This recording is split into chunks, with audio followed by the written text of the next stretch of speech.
Hello guys, welcome back to my channel. तो guys आज हम अनकोडिंग पढ़ने वाले हैं, आपकी अनकोडिंग फॉर्म्स पढ़ने वाले हैं। तो इसमें मैंने ऑब्जेक्टिव एंड सब्जेक्टिव दोनों फॉर्म को ध्यान में रखते हुए मैंने आज ये मटेरियल तैयार किया है कि जो भी बच्चे सब्जेक्टिव की तैयारी कर रहे हैं, जो बच्चे ऑब्जेक्टिव पेपर की तैयारी कर रहे हैं, तो उन दोनों के लिए ये बेनिफिशियल हो। EMRS में आपका ऑब्जेक्टिव पेपर होगा, NVS PGT computer science objective होगा, UGC नेट आपका ऑब्जेक्टिव पेपर होता है, लेकिन HPSC आपका CS का सब्जेक्टिव पेपर करवा रही है। तो इस सब्जेक्टिव पेपर में भी आपको राइट करना होगा, तो वो उसको मैंने ध्यान में रखते हुए ये यहाँ पर आपका जो भी नोट्स है अनकोडिंग के वो पूरे मैंने तैयार कर दी है।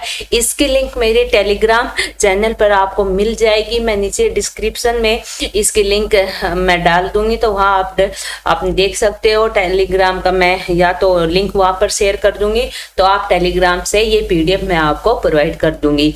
ओके गाइस, तो यहाँ से आप मतलब अनकोडिंग सिस्टम फॉर इलेक्ट्रॉनिक कम्युनिकेशन से अगर कोई टॉपिक आता है तो आपको कहीं और से पढ़ने की नीड नहीं है गाइस। ये नोट्स आप पढ़ लीजिए, आपका पूरा अनकोडिंग का जो भी वो है कवर हो जाएगा। जितना भी सिलेबस है अनकोडिंग का पूरा कवर हो जाएगा गाइस। ये मैंने कोशिश करी है।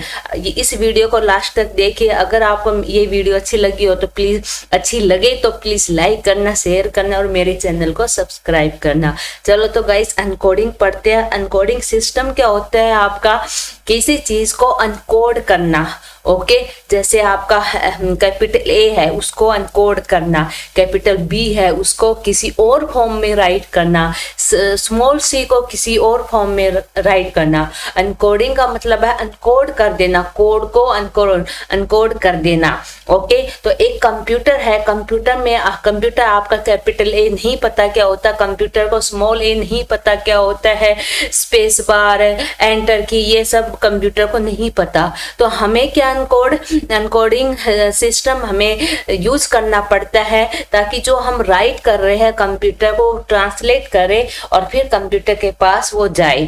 तो ऐसे ही ASCII आपका यूनिकोड, UTF-8, UTF-32 ये सारे सिस्टम हमारे पास अवेलेबल है, जिसके थ्रू हम जो भी लैंग्वेज यूज कर रहे हैं उनको कन्वर्ट करके, क्योंकि उनका एक फिक्स सिंबल है कि आपका कैपिटल A किस कोड में कन्वर्ट होगा, देन कंप्यूटर उसको समझ सके।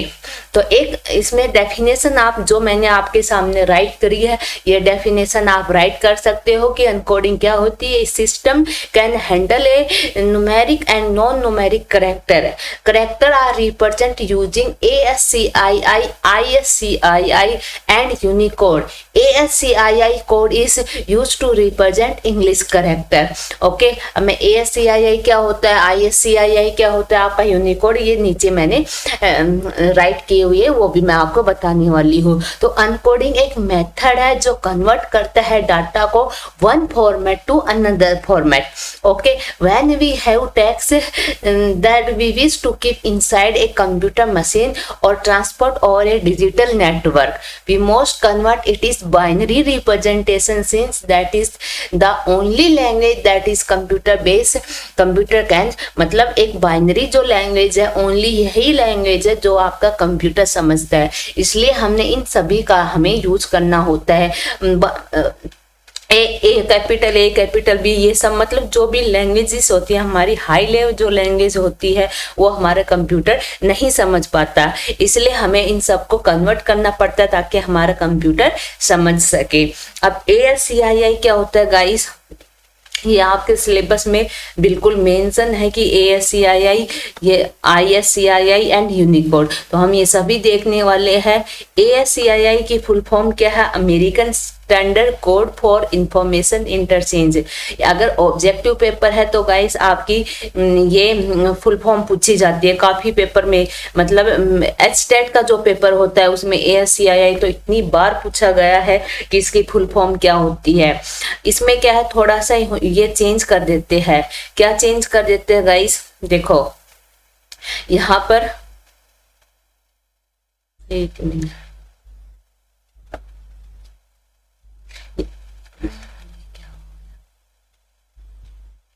ये ASCII में अमेरिकन स्टैंडर्ड तो सभी को पता है, कोड फॉर इंफॉर्मेशन, यहाँ पर इंटरचेंज इंफॉर्मेशन, इंटरचेंज इंफॉर्मेशन या इंफॉर्मेशन इंटरचेंज, इसमें वो मतलब अलग अलग 4 ऑप्शन बना देते हैं, तो उसमें आप कंफ्यूजन हो जाते हो। तो ASCII की फुल फॉर्म है आपकी American standard information interchange. Okay, ये लर्न कर लेना, काफी बार ये पूछी जाती है।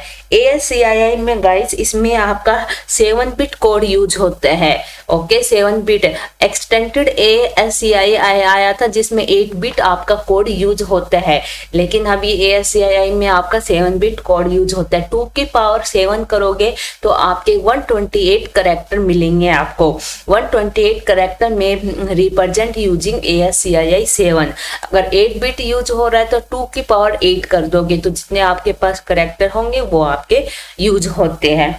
तो 255 के लगभग आप इसमें करेक्टर स्टोर कर सकते हो। तो इसका ये इतना ही आएगा। ASIC की फुल फॉर्म पूछी जाएगी, कितना बिट यूज होता है, इसमें 7 बिट आपका यूज होता है। अब ISCII, ओके, ये मैंने आपका राइट कर दिया है ये नोट्स के रूप में, ताकि आप पेपर में राइट कर सकते हो यहाँ से। तो मेरा एक ही मकसद है कि सब्जेक्टिव इसमें कवर हो जाए, क्योंकि सब्जेक्टिव काफी बच्चों को दिक्कत आ रही है कि सब्जेक्टिव किस टाइप का पेपर आता है आपका। ओके गाइस, तो ISCII क्या है, इसकी फुल फॉर्म क्या है ये देख लीजिए।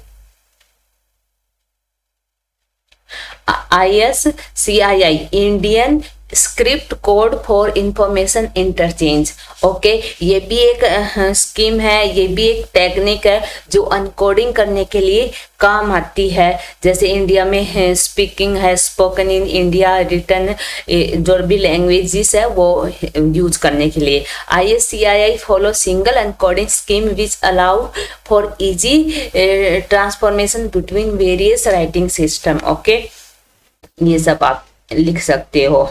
अब मेन है आपका यूनिकोड। यूनिकोड से समझो कि आपका क्वेश्चन 100% आने वाला है। यूनिकोड क्या होता है, यूनिकोड पेपर में मतलब UGC नेट के पेपर का तो इतना फेवरेट क्वेश्चन है यूनिकोड का कि पूछो मत। यूनिकोड से आपके क्वेश्चंस आते हैं।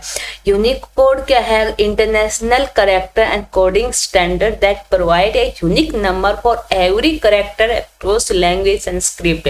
मतलब जो भी लैंग्वेज है सभी के यूनिकोड आपकी, उर्दू हो या इंग्लिश हो, हिंदी हो, जो जितनी भी प्रोग्रामिंग हो, मतलब सभी का एक यूनिकोड कैरेक्टर आपका यूनिकोड प्रोवाइड करता है। इसलिए इसका नाम यूनी है कि ये यूनिक कैरेक्टर प्रोवाइड करता है हर सिंबल का, वो चाहे किसी भी लैंग्वेज से बिलोंग करता हो। ओके, इसमें 3 फॉर्म है आपकी, UTF-8, UTF-16 एंड आपका UTF-32। ओके, तो पेपर में UTF-16 नहीं दिया हुआ, UTF-8 एंड UTF आपका 32 गिवन है। ओके, तो इसमें यूनिकोड की आपकी फुल फॉर्म क्या है, universal code character set. Okay guys, तो इसमें अच्छा, इसमें मैं एक चीज आपको बताने भूल गई। इसमें यहाँ पर ASCII जिसमें 128 कैरेक्टर जो होते हैं इसको डिवाइड किया जाता है। ये आप राइट कर लीजिए 32 एंड 32 में, 32 एंड 96 में। तो 32 आपका नॉन प्रिंटेबल है और 96 आपका प्रिंटेबल है। ओके, इसमें 32 मैं यहाँ राइट कर देती हूँ। 128 को राइट करते हैं हम 2 पार्ट में। 32 आपका प्रिंटेबल,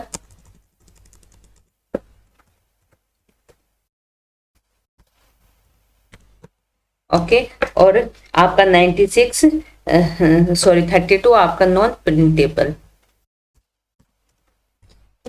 ओके, देन आपका बचा कितना, 96 बचा आपका प्रिंटेबल। ओके, तो इसमें 32 को आपको डिवाइड किया गया है, 32 non printable and 96 printable. Okay, अब नॉन प्रिंटेबल में क्या आता है आपका, जैसे बैक स्पेस हुआ, एंटर की हुआ, बैक शिफ्ट की हुआ, कंट्रोल की हुआ, ऑल्टर की हुआ, कैप्स लॉक, वाई से आप कुछ राइट नहीं कर सकते लेकिन इनको यूज करते हो। 96 प्रिंटेबल जैसे ABCD 1 2 3 ये सब आपका होता है। ओके गाइस, देन हम यूनिकोड 8 हम पढ़ने वाले हैं। यूनिकोड 8 क्या है गाइस, आपका Unicode 8 is a variable length encoding scheme है, क्योंकि यूनिकोड 8 में आप कितने कोड यूज करते हो, यूनिकोड 8 में आप 16 यूज कर सकते हो, आप 24 यूज कर सकते हो, आप 32 यूज कर सकते हो। इसलिए इसको वेरिएबल लेंथ एनकोडिंग बोला गया है, क्योंकि इसमें हम 8 बिट 16 बिट भी हम यूज कर सकते हैं और इसमें हम 26 भी यूज कर सकते हैं और 32 बिट भी यूज कर सकते हैं। ओके गाइस, देन इसमें आपका आता है आजकल बाय डिफॉल्ट भी आपका UTF-8 ही है। UTF-8 को आप बाय डिफॉल्ट भी बोल सकते हो। देन उसके बाद यहाँ पर आप बिट राइट कर लीजिए, कंफ्यूज हो जाओगे। ओके, देन उसके बाद ये आपका फिक्स लेंथ एनकोडिंग है, फिक्स लेंथ नहीं, वेरिएबल लेंथ एनकोडिंग है एंड बाय डिफॉल्ट आपका UTF-8 ही यूज होता है, पॉपुलर भी UTF-8 ही है।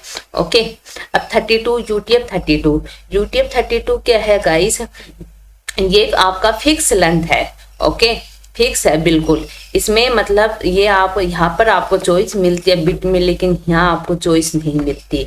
ये बहुत कम यूज होता है क्योंकि ये फिक्स लेंथ एनकोडिंग है। ये मतलब ये आपके ऑब्जेक्टिव टाइप में क्वेश्चंस बनते हैं आपके ये। ओके, बिकॉज इसमें ओनली 32 है, इसमें 8 16 26 32 बिट यूज कर सकते हो। अब ये फिक्स लेंथ है इसलिए ये बहुत कम पॉपुलर है, ज़्यादा पॉपुलर नहीं है। UTF-8 पॉपुलर है क्योंकि हमें 8 बिट चाहिए ओनली, तो हम 8 बिट यूज़ करेंगे। 16 बिट चाहिए तो हम 16 बिट यूज़ करेंगे। 26 चाहिए तो 26, 32 बिट चाहिए तो हम 32 बिट ही यूज़ करेंगे। लेकिन UTF-8 में ओनली हम 32 बिट यूज़ कर सकते हैं, चाहे हमें 8 बिट चाहिए या 16 बिट चाहिए।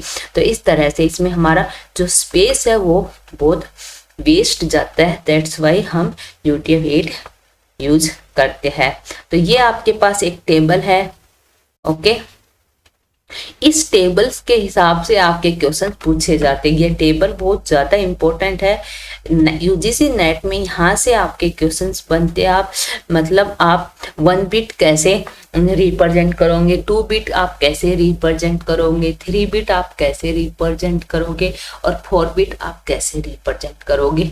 अगर आपका बिट फॉर कोड पॉइंट है, अगर 7 के अंदर कोई बिट आ रही है तो आप इस तरह से बिट रिप्रेजेंट करोगे। 11 के अंदर कोई बिट आ रही है तो आप इस तरह से रिप्रेजेंट करोगे। 16 के अंदर इस तरह से आप रिप्रेजेंट करोगे और 21 के अंदर आप इस तरह से आप रिप्रेजेंट कर सकते हो। जैसे फॉर एग्जांपल आपका ये मैं आपको एक इससे अलग से एक वीडियो बनाऊंगी ब्लैक बोर्ड पे, ताकि आपको यहाँ UTF-8 से जो क्वेश्चंस बनते हैं वो इस टेबल को यूज करके आप सोल्व कर सकते हो।